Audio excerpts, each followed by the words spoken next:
फिर जो land owner थे उन्होंने ही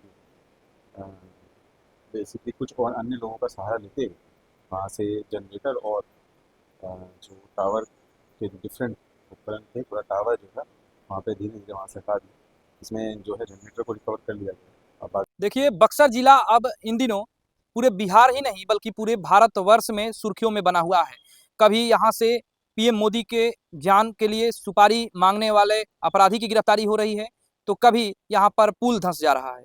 वहीं इसी तरह का एक मामला इन दिनों काफी सुर्खियों में है। दरअसल 132 फीट ऊंचे टावर की चोरी की घटना पूरे देश में छाई हुई है।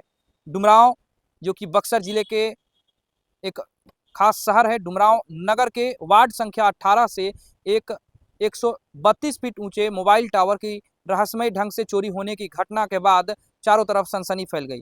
इस मामले में पुलिस ने बड़ा खुलासा किया है।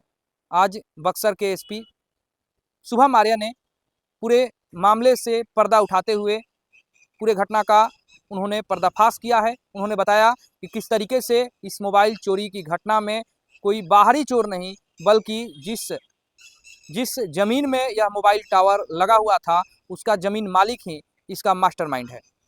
एसपी ने खुलासा करते हुए बताया कि जैसे ही कंपनी के अधिकारियों के द्वारा डुमरांव थाना में लिखित तौर पर शिकायत दर्ज कराई गई और रहस्यमय ढंग से मोबाइल टावर के गायब होने की सूचना पुलिस को मिली, पुलिस ने तुरंत डुमरांव एसडीपीओ पुलस्त कुमार के नेतृत्व में एक विशेष टीम का गठन किया गया। टीम ने तलाशी और जांच शुरू की।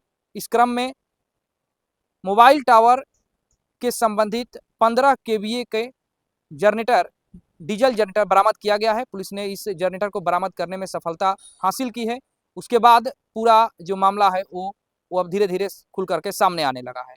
इस मोबाइल टावर के जो भूस्वामी हैं हरेनाथ यादव, उनकी जो भूमिका है, उनकी भूमिका संदिग्ध पाई गई। उनकी संदिग्ध भूमिका पर पुलिस को शक हुआ और पुलिस ने जब उनसे पूछताछ शुरू की तो भूस्वामी हरेनाथ यादव ने पूरे मामले की सच्चाई पुलिस के सामने रख दी। दरअसल 2022 तक, भूस्वामी के अनुसार 2022 तक इस मोबाइल टावर को लेकर के एग्रीमेंट उनके साथ थी कंपनी का, और 2022 में जब एग्रीमेंट खत्म हो गया तो लगातार भूस्वामी हरेनाथ यादव के द्वारा कंपनी को नोटिस भेजा जा रहा था मोबाइल टावर यहाँ से हटाने के लिए।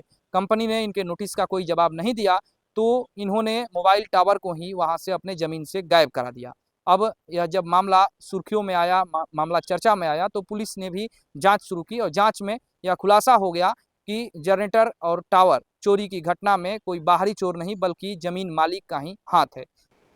देखिए, जो डुमरांव थाना अंतर्गत में जो है टावर चोरी का जो मैटर जो है विभिन्न स्रोतों में हम लोगों को संज्ञान में आया था। उसमें हम लोगों ने जो है प्राथमिकी जो है दर्ज की है।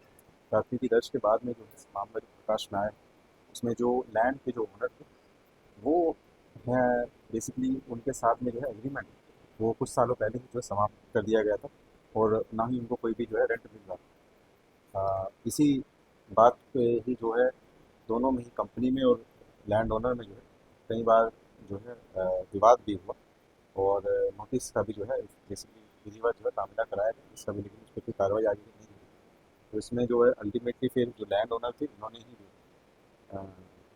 बेसिकली कुछ और अन्य लोगों का सहारा लेते हुए वहाँ से जनरेटर और जो टावर के जो डिफरेंट उपकरण थे, पूरा टावर जो है वहाँ पे धीरे धीरे वहाँ से हटा दिया। इसमें जो है जनरेटर को रिकवर कर लिया गया। अब आगे आगे का जितना भी सामान जो बचा हुआ है उसको भी जल्दी से रिकवर कर दिया। वो डुमरांव थाना अंतर्गत ही जो है बरामद हुआ। सर, कितनी गिरफ्तारियां हुई? देखिए, अभी तक जो है पूरा मामला जो अभी जांच के अधीन है, तो इसमें जो व्यक्ति जिनकी कोई स्पष्ट भूमिका आती है उसका हम लोग जो है गिरफ्तारी करेंगे आने वाले समय में, उसके बारे में हम जो आपको बता देंगे। बहुत बहुत